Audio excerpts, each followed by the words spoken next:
Coming up on the Sports Desk, the West Warriors get a perfectly scripted matchup with a former Bay League rival. Can they write the storybook ending for a trip to the CIF championship game? Meanwhile, the South Spartans broke through their old roadblock and won a CIF banner. Now the next project is a SoCal regional title. And we're going to explore the history of South Bay Prep football from Torrance High's first squad to every school's best and worst seasons. Scores, highlights, and updates on Torrance's prep scene starts right now on the Sports Desk.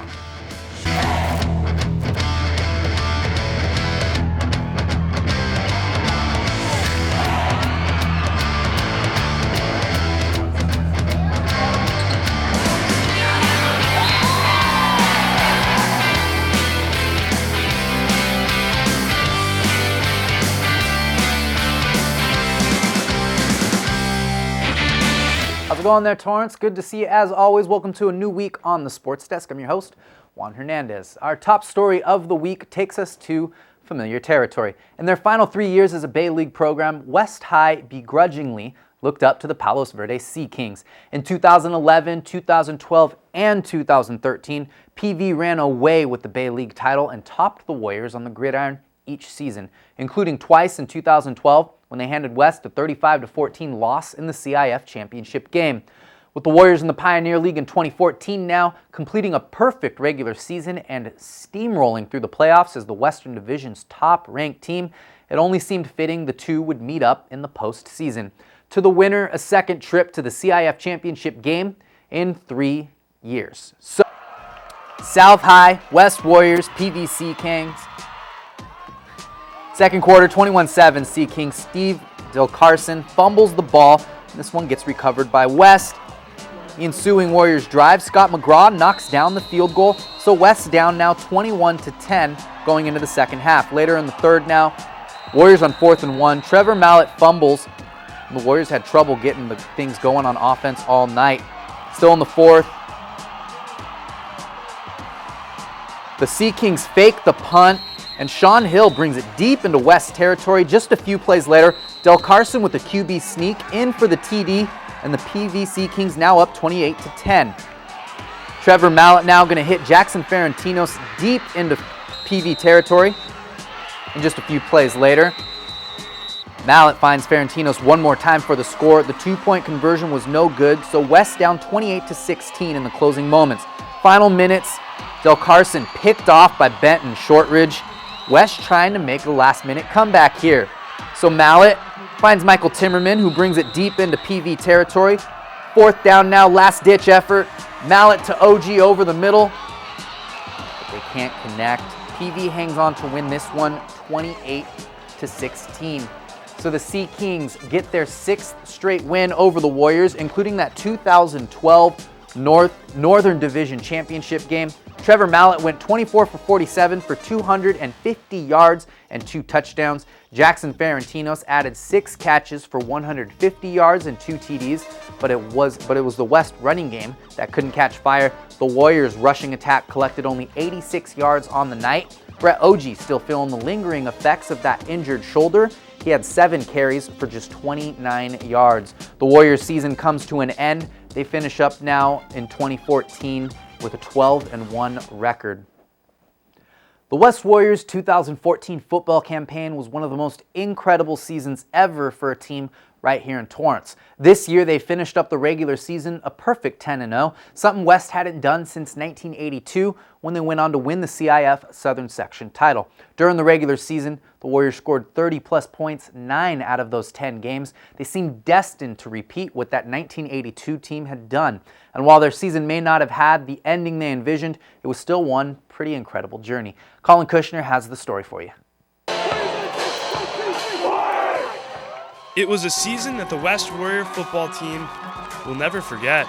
For the 2014 campaign, they jumped from the Bay League to the Pioneer League, and boy did it pay off. Greg Holt's squad tore through the regular season and carried that momentum into the playoffs, only to be stopped by their old Bay League rivals, Palos Verdes. While the pain from suffering their first loss is apparent, the Warriors are proud of what they have accomplished this season. I would never want to play with another squad. We worked so hard to get to where we were, 12-0. hell of an accomplishment. Could be more proud of this team and what we've done this year. The last few seasons for the West Warriors have been pretty successful ones. In 2013, they lost in the CIF semis to Hart 42-7. In 2012, they made it to the CIF finals, only to lose to Palos Verdes. That brings us to now, a 28-16 loss to PV in the semis, a team that West hasn't beaten since 2009. If there's one thing we could take, it's the Warrior football program model of consistency. We're proud of the fact that, for the third year in a row, in the semifinals and, 2012 in the finals. So, that's pretty good football. While the door on this season may be closed, the Warriors senior class has made their mark over the last few years. It was special because I knew I had to step up and become a leader. And, in order for our team to succeed, that needed to be done. So I just worked hard all offseason in the weight room, on the field, sprints and stuff, just make myself a better person, make myself a better player, so I make my team go far in playoffs, which is what we did, It was all for my team. Perfection is something we all strive for. It's just human nature, whether it's throughout our daily lives or playing that sport we love. The pain of losing just flat out hurts. A one-loss season is hard to come by, and winning 12 consecutive games?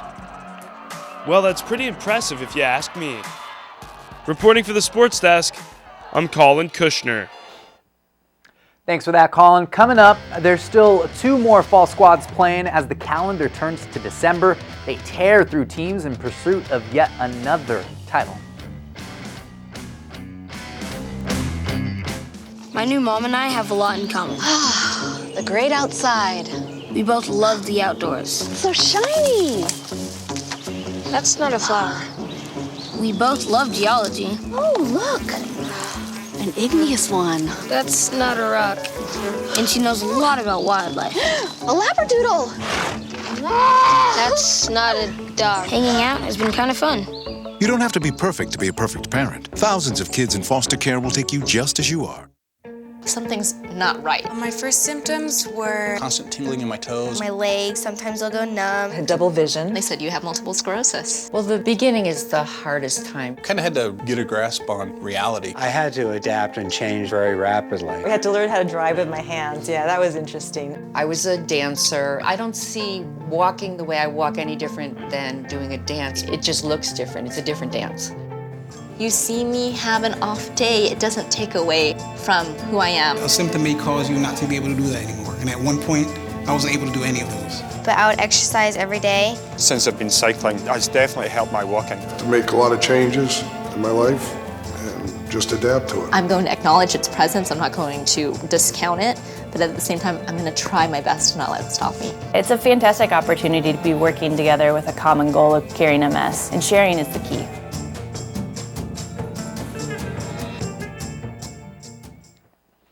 Welcome back. By winning a CIF Southern Section Championship, the South Spartans made our jobs here at the Sports Desk just a little more difficult. With three straight semifinals home losses, life was a breeze talking about which possible curse could be holding them back. Then they squashed that talk and beat Esperanza at home in the semis, one-upped themselves by winning a Southern Section title that same week. So now we're left with new questions to ask about South's volleyball squad. Would there be a CIF hangover? What makes this squad so good, and can they ride this bus all the way to a state title? After winning South High's second CIF championship under head coach Robert Cooch, with all talks of a curse behind them, the Spartans' storybook season was far from over. The girls are excited to have a chance at history. You know, it's the second CIF title for me and for the program. They want to see how far now they can go in state and really make some history here. That history, the next task at hand, would be a CIF state title. With the Spartans hosting their first-round SoCal Regional playoff game, early on it looked like South was in danger of peaking at a Southern Section title. Coming off the high of winning a CIF championship, it was hard to recharge the batteries and come out and play with good energy. But that apparent hangover ended after a 22-25 first-game loss. The Spartans stormed back against visiting Taft, winning the next 3 games in front of their home crowd. SoCal Regional win did more than advance South to the next round, giving Coach Cooch an opportunity to see his team's strengths against a higher level of competition. Reserve Michaela Clark, who had a stellar performance in the CIF quarterfinals, had another monstrous night with 10 kills. By their second-round regional playoff win, a 5-game thriller over Scripps Ranch, it's now clear depth is the name of the game at South High. You know, it all comes down to now if we can pass. If we're in system with our passing, we've got good hitters in 3 different positions, or 5 different positions actually, who can put balls away. So it makes it really hard for other teams to focus on one area and stop us. As the Spartans headed into their SoCal Regional semifinal matchup against Village Christian, the same squad they'd beat to secure a CIF championship, they knew history was knocking at their door. They'd already reversed a curse, got over a championship hangover. In pursuit of a state title, the Spartans are playing with house money, and so far, it's paid out. A quick look at the Spartans' first week of competition in the SoCal Regional Playoffs. Michaela Clark steps in with her 10 kills. She backs up Carly Eastley's 16 kills in the 4-game first-round matchup. The second round goes an exhausting 5 games, including a second that needed 74 points to decide the winner. Calling on that depth, it requires some big numbers from several Spartan players, with Eastley's 25 kills leading the way. Setter Corey Cooch distributes 64 assists in the tight matchup, with 4 of the 5 games decided by a 3-point margin or less. Meanwhile, El Camino College stormed through their first 2 rounds of the regional playoffs as well. They make quick work of Chaffee College in the first round, winning in a sweep by 10 points or more in all 3 games. Then they take down Golden West in 4. The third game loss, just the second team to beat Elko to 25 in a single game since September 17th. Golden West did eliminate Elko from the playoffs in 2013, not this year. 3 Warriors have double-digit kills on the night, led by outside hitter Nikisha Williams' 16. Sadie Fraker spreads 56 assists among them, sending Elko to a 3rd round in the playoffs, just 1 win away from a state championship appearance. West High is up and running on the hardwood now, on the hunt for a 5th straight season of 20 wins or more and defending a CIF championship from 2013. The Warriors are showing that winning back-to-back titles won't come without its fair share of tests. They opened up the season at the Palisades tourney against Oaks Christian and Sarah. The Sarah matchup, a showcase of 2 powerhouses, with the Lancers pulling away in the second half to earn a 9-point win. West does battle back with 2 wins in the back end of the tourney, stomping on PV and Agora on Black Friday and into the weekend. West wasn't done with Sarah though. They get a second shot at the Lancers in Redondo's battle at the beach. It still doesn't go well for the Warriors. They lose to Sarah by 20 in their second matchup with them. Another title defender, the 2013 state champs Bishop Montgomery Knights, opened up their season with a cruise over Orangewood Academy. The Knights win by 40 on the road before jumping into the Trevor Ariza tip-off against George Washington Prep. The Knights have an even stronger showing, beating the Generals 78-29. Not too shabby. Coming up, we take a stroll through the history books looking at football in the South Bay. Savings Man here with a story for you about 2 young spenders named Tommy and Sue. Their parents let them buy whatever they chose, like video games and designer clothes. As they grew older, they spent all their pay on fancy cars, houses, 2 lattes a day. They lived in the moment, never saving a dime. When they tried to retire, they'd run out of time. Working forever is Tom and Sue's fate, so choose to save now before it's too late. Visit our website to find out more, cause a happy ending's worth saving for. See that cute little dog in the pet store window? Chances are it came from a puppy mill, a breeding facility that forces caged, neglected, and often sick dogs to churn out puppy after puppy to be sold for profit. Meanwhile, millions of wonderful, healthy pets end up in animal shelters. This leads to the killing of more than 9,000 by the end of today. But with one simple choice, you can help, just by deciding to adopt instead of purchase your next pet. Animal shelters are full of amazing pets looking for a home. When you adopt your new best friend, not only are you saving a life, you're taking a stand against puppy mills. Now imagine sharing the joy of adopting with your friends. Seeing the smart choice and impact you've made, they adopt their next pets and share with 5 of their friends who share with 5 more. Before long, thousands get involved. Pet stores stop selling dogs from puppy mills, and even more lives are saved. And with your help, we can save them all. Visit bestfriends.org to learn more. Welcome back. Hardly a season passes in which one or more South Bay football stars don't shine in major college or NFL. Vince Ferragamo led the Rams to a Super Bowl, but in Wilmington, he's the pride of Banning High School. Before he was television's Hunter or an NFL All-Pro, Fred Dreyer was an El Camino College and Lawndale High star. Wesley Walker snagged deep passes for the New York Jets, but honed his skills under a legendary coach for the Carson High Colts. Historically, the top prep team in the South Bay. From the inspirational coaches like Miracosta's Don Morrow and San Pedro's Mike Walsh to the greatest players raised here, author Don Leckman presents the full story of South Bay gridiron glory. Don Leckman knows his sports. On August 22nd, 1965, he sat in the stands and witnessed firsthand one of the most infamous scenes in the game of baseball. Juan Marichal taking his hacks at Johnny Roseboro. To this day, it's one of the most iconic moments in the game between its two most bitter rivals. So in 2012, he wrote a book dedicated to one of those teams and their pitchers. So it can also be said that even when he didn't have a front row seat, Don Leckman knows his history. The lifelong Fighting Irish fan grew up on a farm, listening to the University of Notre Dame football games on the radio. So again, in 2012, he wrote a book dedicated to the history of Notre Dame's rivalry with the University of Southern California. So it can now be said, Don Leckman knows his rivalries too. And since 1966, Don Leckman has been a part of the South Bay community, writing for the Daily Breeze and working countless years as a film critic. One of his biggest fans, Quentin Tarantino, was an avid reader of Leckman's critiques when he was just an aspiring director working out of a Manhattan Beach film store. And with a resume like this, who better to write the history of football in the South Bay? A task as challenging as it sounds. Years ago, you had to have someone keeping records, and nobody really did that. Once in a while, somebody would write something down, and the schools did it. Now, more recent schools like Bishop Montgomery, they have all their records on the internet already, but they're only since 1960.